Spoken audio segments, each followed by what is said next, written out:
Fish on Fridays. I'm McCauley. Today I want to talk to you about a great man who is one step away from sainthood. I'm talking about Blessed Miguel Pro. Now, Blessed Miguel Pro is going to die when he's about 36 years old. He's going to die in 1927. And we remember him every year on November 23rd. And why? Because that's the day he died. But it's great that we remember him on November 23rd because it always closely coincides with the last Sunday of Ordinary Time. Every year, the last Sunday of Ordinary Time, we celebrate the feast of Christ the King.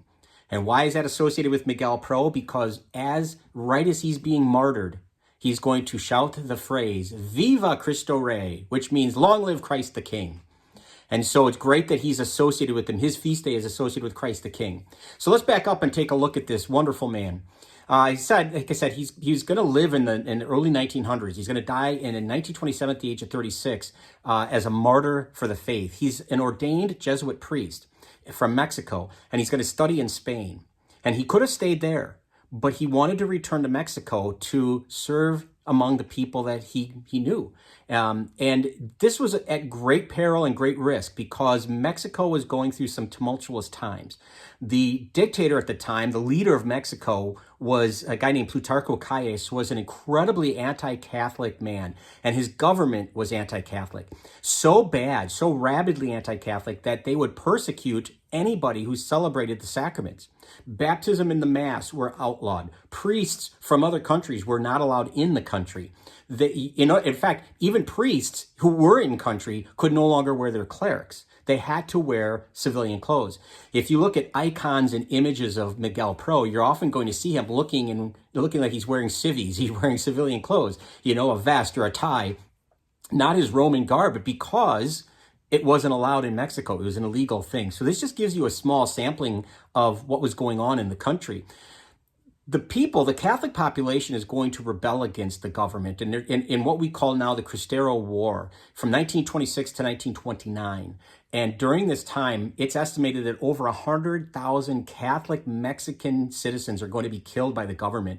Many of them are going to be hanged in public and left to be hanging as an example to others. Priests were killed. It's really an unfortunate situation. I did a story, an episode about a young man, a 14-year-old man named Jose Sanchez del Rio, who was a canonized saint. And his story is told within the context of the Cristero War. So you can look that up in the archives of Fish on Friday if you wanted to. But Miguel Pro, as I said, after becoming a Jesuit and studying in Spain, returned back home. And we have to understand something about the man. He was incredibly funny. He was incredibly witty. And it was said by friends that if he would have gone into Hollywood or to show business, he would have made a fortune because he was just a riot, apparently. And he was really good on stage. He was a thespian, by nature, it seems. But nonetheless, he became a priest. And when he was in Mexico, knowing that he would be punished as a priest, he would still try to minister to people, and he would go undercover. He would wear disguises. It sounds like so weird to say this, but it's true. He would dress up as like a car repairman, or he would dress up like as a businessman in a full suit and stuff. And he would hobnob around town and the police, right under the nose of the police, and they would never catch him.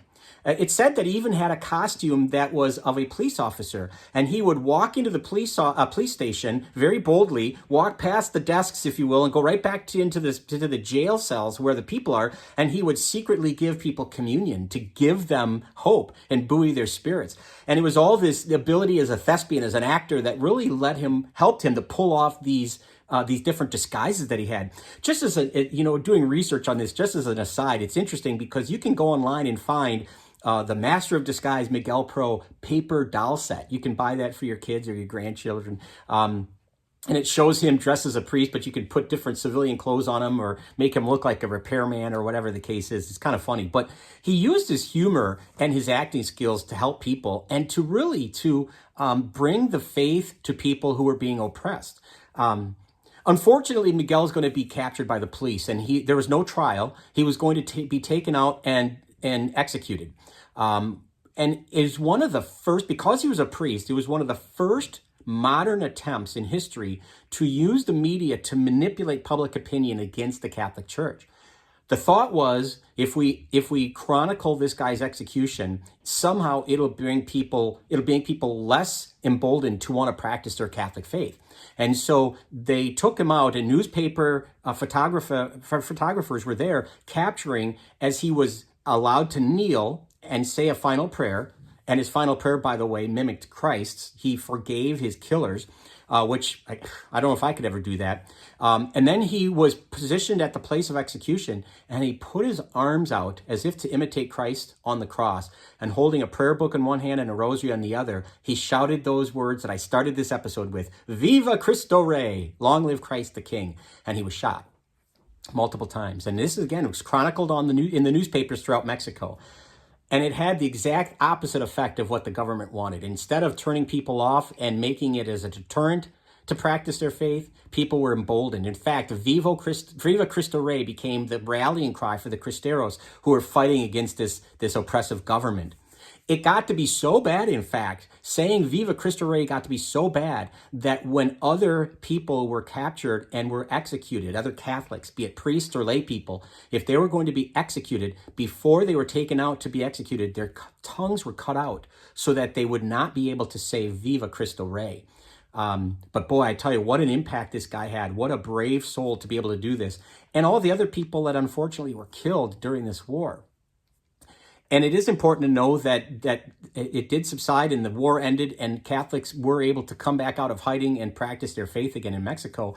But what I think about in terms of Miguel Pro, I mean, he died just about 100 years ago. So it's not far from our own time. But I think about a society that we live in that is increasingly secular. Do I live my faith? Would I be willing to suffer the stares, the looks, the points, the snarls, the eye rolls because I'm practicing my faith? He was willing to die for his faith. Am I willing to live for my faith? That's something I think about, I think about how Miguel had these God-given gifts of humor, of acting, to be able to minister to people. Do I recognize my God-given gifts, and do I use them to build not just up my neighbors and my family, but also the church as a whole, And then I guess lastly, the last thing I would take from this story is, Viva Cristo Rey. Long live Christ the King. If Christ isn't my King, who is? Or what is? Something to think about, maybe to take to prayers. Who do we call King, but do we live as if God is our King? It's something to think about. But Miguel Pro, just an incredibly influential man, incredibly important man, and I pray for the day that he'll be made a saint and recognized as a fully canonized saint. But in my mind, he already is. So anyway, blessed Miguel Pro, there you go. If you want to share this content, that would be wonderful. We'd love it if you would subscribe to our YouTube channel, follow us on Facebook. But either way, thank you for tuning in every Friday for Fish on Fridays. Until next time, be good to each other and God bless. And Viva Cristo Rey!